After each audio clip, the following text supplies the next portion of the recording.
যন্ত্রে। হাজারো মানুষের হৃৎপিণ্ড ব্যবচ্ছেদক সফল চিকিৎসক ডাক্তার জাহাঙ্গীর কবির দেশে তো বটেই, বিশ্বেও আলোড়ন তুলেছেন মেকানিক্যাল হার্ট ইমপ্ল্যান্ট বা কৃত্রিম হৃৎপিণ্ড সংযোজন করে।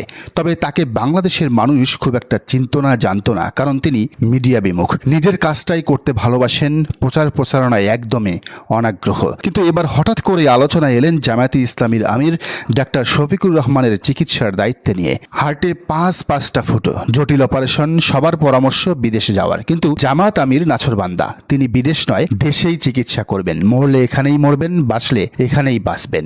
তো দেশে কে এমন ডাক্তার আছেন যার উপর এতটা বিশ্বাস রাখা যায়? খোঁজ শুরু হলো। ঢাকা 17 আসনের সংসদ নির্বাচনে জামাত মনোনীত প্রার্থী ডাক্তার খালেদুজ্জামান জানালেন, একজন মানুষই আছেন যিনি এ কাজে সিদ্ধহস্ত।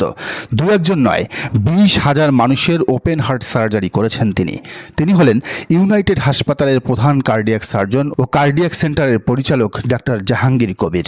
যেই কথা সেই কাজ। ডাক্তার নিজেও খুশি, কারণ তিনি সবকিছুর উপরে একজন মহান দেশপ্রেমিকের অপারেশন করবেন, যার অবারিত সুযোগ থাকার পরও দেশের চিকিৎসা ব্যবস্থার উপর এত ভরসা।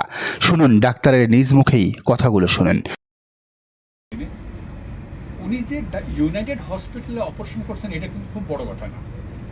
উনি যে ডাক্তার জাহাঙ্গীরের কাছে অপারেশন করছে এটাও কিন্তু তেমন বড় কথা না। সবচেয়ে বড় কথা যে উনি বাংলাদেশে অপারেশন। শনিবার বেলা 11টা অপারেশন থিয়েটারে হাতে তুলে নেন বুক চেরার যন্ত্রপাতি। দেখেনি হৃদযন্ত্র চলছে, অথচ মানুষটি অচেতন।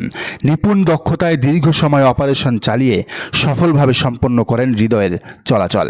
জানান, জামাত আমির এখন অনেকটাই সুস্থ। তবে ডাক্তার অবাক হয়েছেন আমিরের মনোবল দেখে। হাটে 5টা ফুটো নিয়ে একজন মানুষ কি করে বেঁচে আছেন সেটাও নাকি বিস্ময়কর ব্যাপার। সবচেয়ে বড় ব্যাপার হলো, সোহরাওয়ার্দী উদ্যানের সমাবেশে বারবার পড়ে গিয়েও তিনি আবারও উঠে বক্তব্য দিয়েছেন। এরপর আবার রংপুর সফরে গিয়েছেন, দলীয় কাজ সেরেছেন।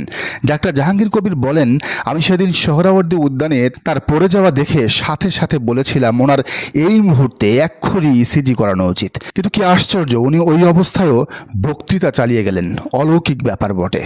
1999 সাল থেকে হার্ট অপারেশন করছেন ডাক্তার জাহাঙ্গীর কবির। তখন কাজ করতেন হার্ট ফাউন্ডেশনে। দেশের ওপেন হার্ট সার্জারির পাইওনিয়ার বলা হয় তাকেই। তার হাতে তৈরি হয়েছেন হাজার হাজার হার্ট সার্জারির ডাক্তার। প্রতিদিন অন্তত এমন 8টা অপারেশন নাকি করতে হয় তার একার। মজার ব্যাপার হলো, 20,000-এর উপর অপারেশন করলেও একটিতেও তিনি ব্যর্থ হননি, সবগুলোতেই সফল।